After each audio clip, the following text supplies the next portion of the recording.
advantages of using animals instead of people for the cartoons? Well, we had ample precedents to go on. I mean, going back to Aesop's Fables and Kipling and even Mark Twain did several things about animals, and of course Beatrix Potter and so many others. But the main thing is that it's easier to humanize animals than it is to humanize humans. What does it mean to be human? How do we express this humanness? And what are we saying when we use animals to accomplish it? Although animals lack the vocal cords to talk like us and a lion won't greet you at the local bar, we can and do write exactly what that world would look like. Anthropomorphism has roots throughout human society, infesting everything from our history to our entertainment. No group has capitalized on this fact better than furries. But how? What is the secret furries have to be so expressive? I've done a pretty extensive job on this channel so far to show you how abundant furries are, but I've neglected to explain why. That question requires a lot of thinking. We can begin answering this by examining the role of art in self-expression, learning how art benefits the artist, which we can then apply onto the fandom. So let's quickly mull over those ideas of expression in a very simple way. There is an intrinsic link between the formation of art and the relationship within yourself. Now, this art may not always take the form of an anthropomorphic dog, but the idea stays the same. It is a representation of the artist's identity, and equally, it is the cause of it as well. Think about it. You commute to work, you text your friends, you watch film, each and every time joined by the architecture in your city, the communication between friends, the messages and filmmaking behind the movie. Maybe the art sucks. Maybe the commute is heavy traffic that was definitely fixed by adding another lane. Regardless, it still creates influence, just a more negative influence. The significance of art in our world demonstrates the power it holds over our lives. We are authored by it just as much as we create it for ourselves. And art is not just created with the simple meaning of conveying an emotion or a thought. It is the reflection of the artists themselves. It is a rendition of their environment, of who they are. Although that is largely applicable to any art form, not necessarily furries. Again, I've trapped myself into not really explaining why my expression has a snout and tail. Everything that makes a furry isn't given a lot of clarification as to why. Art as the basis for self-expression doesn't cover the intricacies of anthropomorphics. The explanation is too broad. It may work fantastically to describe why someone may create art, but it doesn't account for what that art is portraying. Because while furries may help with self-identity, that doesn't need to be a core part of it. I would argue there's an element which goes completely against this narrative. Humans are so caught up with their worries and concerns, their drive for enlightenment or power. Sometimes it makes you just want to be a fucking cat. And is that so bad to say? Am I wrong for thinking something like that? I don't think so. I think there's a far better explanation about why furry artwork is the way that it is. So sit back, watch this video as I sell you on the idea of anthropomorphics. You can stop being a woeful human and start being a meerkat today. For the low price of $9.99.99, you can take him away in your comfy little paws. He can dance, cry, and even cook. This is your opportunity to escape reality in one quick payment repeated every month.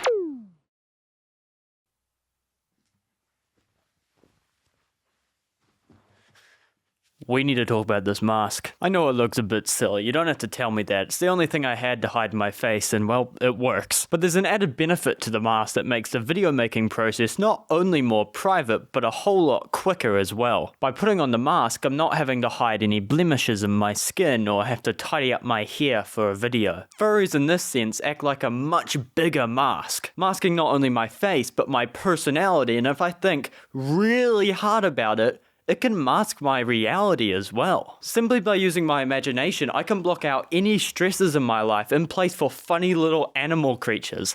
Just wouldn't that be wonderful if it were real, huh? Well, it can for the price of— No, I'm just kidding. Money's a fairly contrived thing to put on the fandom. It kind of ruins the accessibility that way. Rather, escaping reality is only restricted by the willingness of spirit. Now that's not all just hippie talk, well maybe a little bit, but consider any piece of art, film, or character that allows allows for self-insertion. You can put yourself in this world and block out any of the noise that permeates the air around you. Noise often gets in the way of important decisions, so silencing that can allow for expression in a world that's untethered to traits like anxiety or so on. The skills possessed by humans to worry are lost in the average animal. But let me clarify that to escape reality, you don't need to delude yourself into a different realm. It's a working technique, sure, but it's a bit of an extreme one. Instead, you escape every time you think about furries, every time a piece of art holds your attention for just a little bit longer than the others. You escape every time a song just brings you into a state.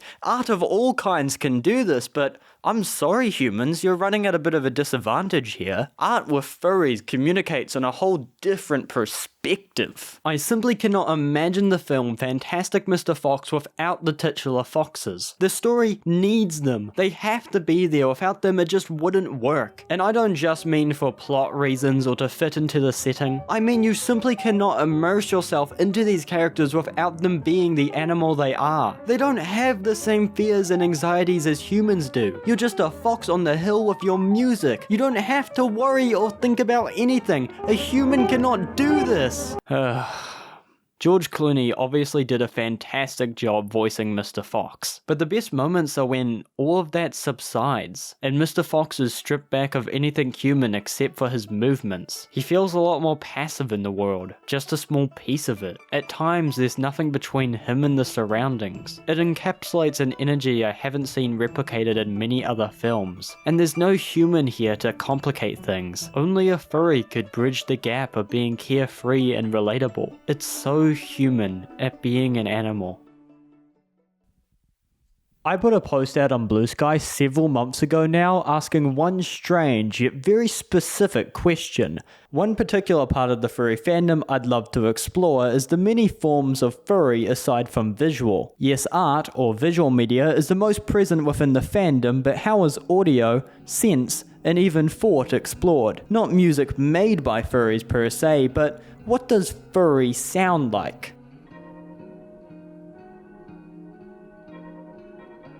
Forget everything I just said about escaping anxiety. Erase it all from your mind like I never said it at all. Humans are the ones with anxiety, and you, my viewer, are not a human anymore. You've woken up as a furry, and before you can even acknowledge the fur around your neck or beneath your elbow, there's a harsh migraine resonating at the core of your brain. It's not painful, but it's deep and nauseating. The surrogate body you occupy is unfamiliar and hazy, like it's flickering and glitching, somewhere in between real and not. It doesn't even feel like fur was the intended point, just a lack of human skin. Now I understand that is confusing without the provided ambiance. More specifically, I wrote that section whilst listening to Providence by Godspeed You, Black Emperor. It's so desolate that it removes the listener from any reality. You have no option but to give it your full attention. It's subtle, it's incomprehensible, it feels like a void, like you're not thinking. Look, I know I can't answer a question so preposterous as what does furry sound like, at least not without delving into some more abstract territories. I also know that it's an impossible question. What furry is to me is different to you, and the same goes for how furry sounds. When I'm a furry, I feel like I'm floating in space with my fur in the wind, then without a second's notice, the haze begins to clear.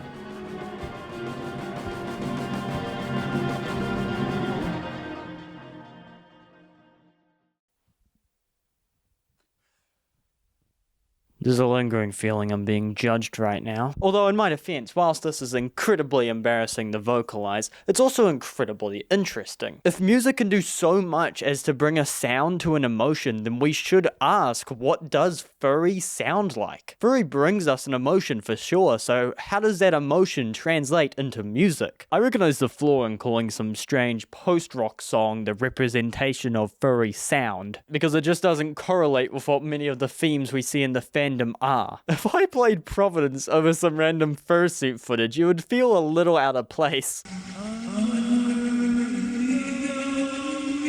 Maybe if the fursuiter was having a mental breakdown and floating in the air for 29 minutes, then that song would fit, but that wasn't happening, was it? Well, it is happening right now. I mean, this entire video is just a mental breakdown that I made into a 25-minute monologue.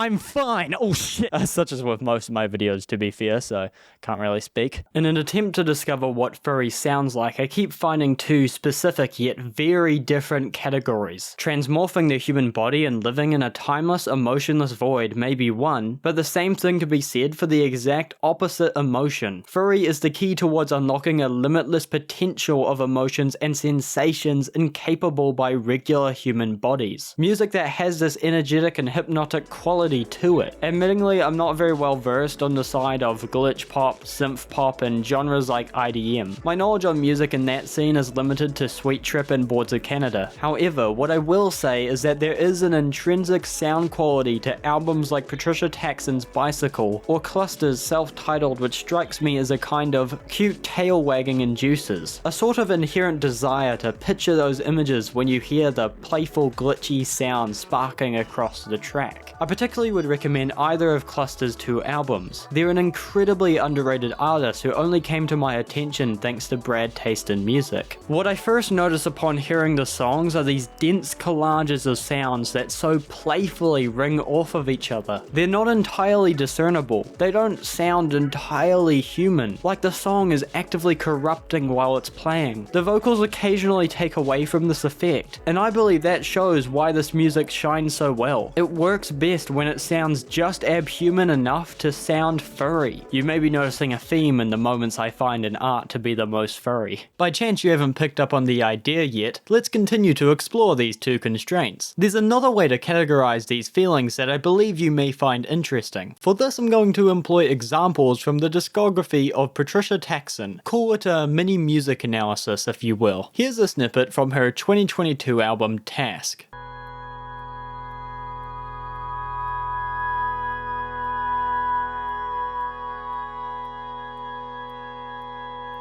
Beautiful stuff. Now compare that to a track from her 2023 album Tech Dog Free.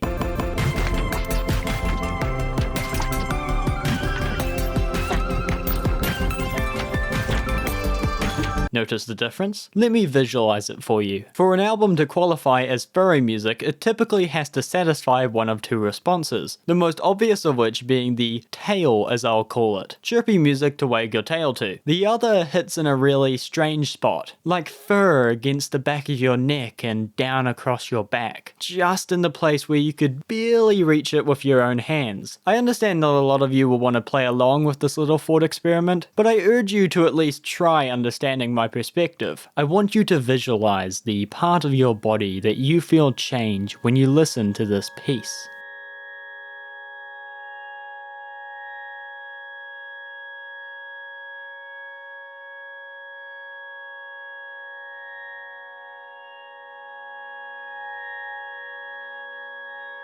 I imagine the feeling of slowly opening my eyes, letting a harsh light seep into my pupils, like waking up from a luxurious dream. Truthfully a fitting way to open the album. And the album ends in the same position. The sound that plays through the final track really puts the sense of fur down my back.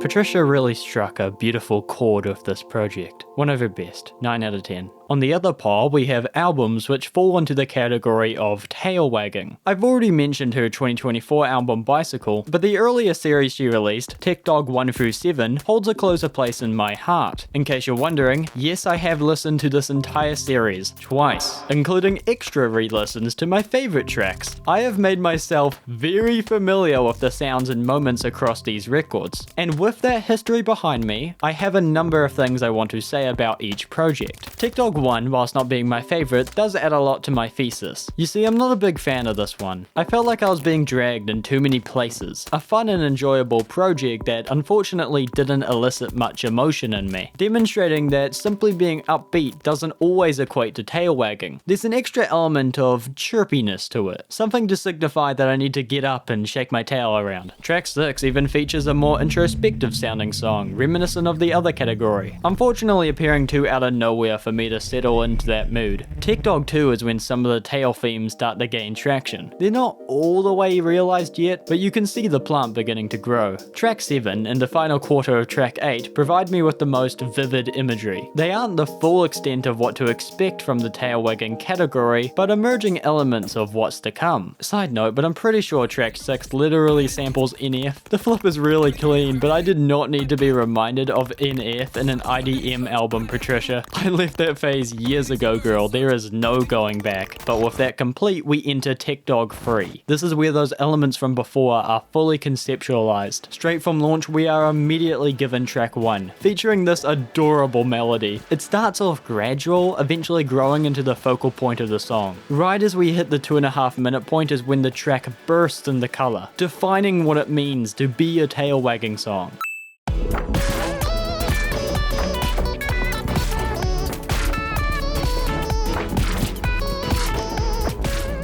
After taking what feels like a wee bit of a break in track 2, track 3 hits me with even more ferocity. Catch me on a good day.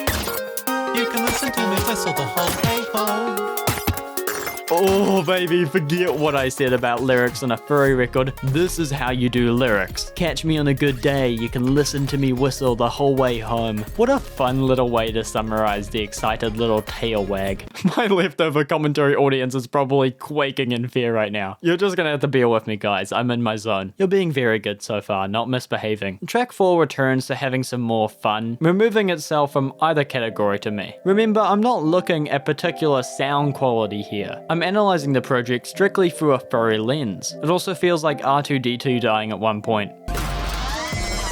Good song. Track 6 is interesting. It resonates by housing a chirpy aesthetic and a more laid-back character, like the burnout after having an energy rush and jumping around. Still super giddy, but beginning to die down. Perhaps I'm blinded by my appreciation for some of the opening tracks, but I wish for something moving them in a more bouncy direction. This is again not exactly a critique of the work. I have zero authority to speak on which direction art should be heading. It is not my message to present, only interpret. There's a part of me that wants to include tracks that I simply like for the sake of them being really well made songs, but there's an issue with that thinking. I haven't connected to those songs. I can't control that emotion, it just comes to me. When I find a song that captures me in this way, I don't need to explain my way into it. It simply attaches itself to this feeling without any input. Track 8 felt like another one of those examples. I almost wrote it off in the same way I did with track 6, until it eventually sparked into a fun, quirky outro at the last minute.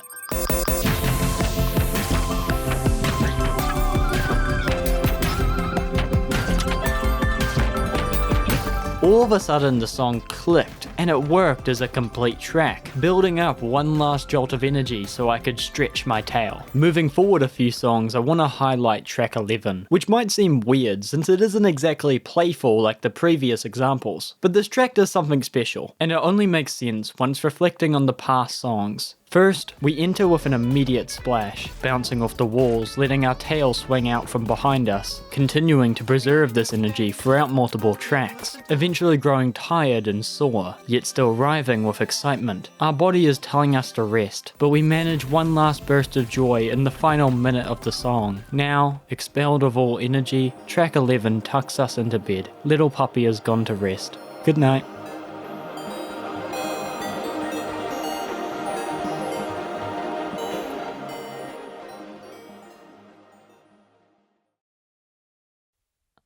This community is inherently queer, and no, not just the kissing boys lesbian party type of queer, I mean the emotion, the feeling, and the spiritual identity that is pride. You ever watch something or you see a piece of art that just feels gay? And I don't just mean the characters are attractive, I mean the piece invokes an emotional reaction of pride. Viewing a piece of art through a queer perspective provides an entirely new experience. That is one of the aspects of queer culture that separates it from a sexuality or gender identity. Let me repeat, being gay is separate from just kissing guys. It does not require a sexual partner or romantic commitment to a lover. I believe too many people fixate on the love aspect of being gay. I understand why people do this, love is a very powerful emotion, but I must stress that there is other ways of expressing sexuality. In the beginning of this video, I said that the backbone to all that is furry is expression and creativity. This is another way of saying art. Art means everything to furries. This piece is so freaking awesome, and I don't think enough people appreciate this. Look at how hard they're struggling to cut themselves free. They didn't even have to do that. The buckle's right there. Is he stupid? No! Well, at least that's not how I see it. The display of struggle here is an attempt to escape. A few creative little mutts in the replies said a similar thing, although they both relate this to relationships. I see it as something a little bit different. It's getting rid of that human element to embrace the animal that is underneath. It's removing this barrier and embracing who you truly are. It's overcoming something that's restricting you. It's coming out for the first time. Look, I don't know if the artist actually meant anything when they created this piece. For all I know, their choker was on a bit too tight in real life and they wanted to channel that anger. But when I look at this, I see escapism, and that relates to both furry and queer. I think about the emotions of being a queer person in this world and how much that relates to being a furry. Evolving into something new and learning about yourself in the process, taking on this new form despite any of the struggle. Not all people in this fandom are gay, but this right here, this is queer, and you're being a part of it. So, there you have it, my thesis on art through the furry perspective. We've gone over a range of topics in this video, so let me break it all down for a moment. I introduced to your vocabulary the tail and fur categories, and in doing so provided multiple examples of their effects in music. I focused on music as that is where I found the most textural and visceral examples of the process happening in my mind. I have no doubt this feeling can be contained within different forms of art. However, I have not yet been convinced as I have with music. That to me is probably the biggest flaw. The theory that I'm applying works, but almost exclusively in this auditory soundscape. It's a music theory, just one sector of art. In Patricia's video, Art Furry's God, she summarizes the appeal of furry art in 3 short constraints. The furry aesthetic, as a whole, is a concession towards the symbolic, the sensory, the ever so slightly autistic. I like this idea. I think it is smart, robust, and understandable, but it isn't specific. I think there are more ways we can conceptualize these feelings. Sensory, for example, means a lot of things, and if you're understanding this video so far, you might guess where this is going. Tail and fur are both subcategories of the sensory. They are separate and distinct ways that we can process the same emotion. The symbolic is quite like how I see this artwork. It's furry art and human experience shared in parallel existence. Me and Patricia are thinking in the same vein with 2 different explanations, because at the end of the day, furry is art, and art is not meant to be interpreted in a singular way. Art is meant to be experienced. The explanation is what makes it so different. We tell the story through how we interpret it. The world is absurd, and we're just subjects assigning meaning to lunacy. It's scary, it's transcendental, it's just plain silly. That is why I feel fur on the back of my neck. What do you feel?